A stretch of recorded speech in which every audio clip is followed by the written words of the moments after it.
Hi welcome to my channel. ఈరోజు మా morning breakfast వచ్చేసి పజ్జొన్నలు, పెసర్లు, మెంతులు ఈ మూడిటితో దోశ చేశానండి. ఏ విధంగా చేశాను మీకు చూపిస్తాను చూడండి.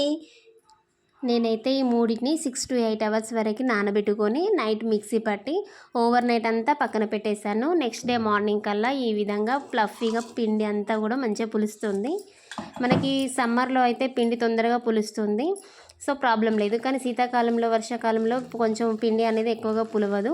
సో దానికోసం మార్నింగే నానబెట్టుకొని నైట్ మిక్సీ పట్టి నెక్స్ట్ డే మార్నింగ్ ఈ విధంగా దోశ వేసుకోవాలి. ఇందులో రుచికి సరిపడా సాల్ట్ కలుపుకోవాలి.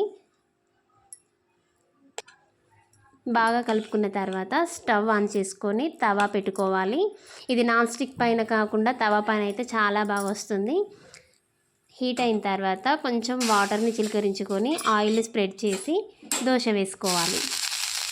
ఇది పెద్దలకే కాదండి, పిల్లలకు కూడా చాలా చాలా హెల్త్ పరంగా ఉపయోగాలు ఉన్నాయండి. ఒకసారి ట్రై చేయండి, ఎలా వచ్చిందో కామెంట్ రూపంలో నాకు తెలియజేయండి.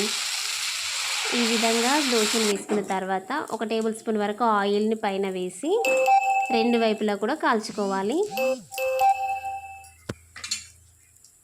చూసారా ఎంత పర్ఫెక్ట్గా దోశ మనకి రెడీ అయిపోయిందో. దీన్ని ఇప్పుడు అల్లం చట్నీతో కానీ, కొబ్బరి చట్నీ, పుదీనా చట్నీ, టొమాటో చట్నీ, ఏ చట్నీతోనైనా లాస్ట్కి వస్తే ఆవకాయ చట్నీతో తిన్నా కానీ చాలా బాగుంటుంది. ఒకసారి ట్రై చేయండి. ట్రై చేసి ఎలా వచ్చిందో నాకు కామెంట్ రూపంలో తప్పకుండా తెలియచేయండి. Thank you for watching.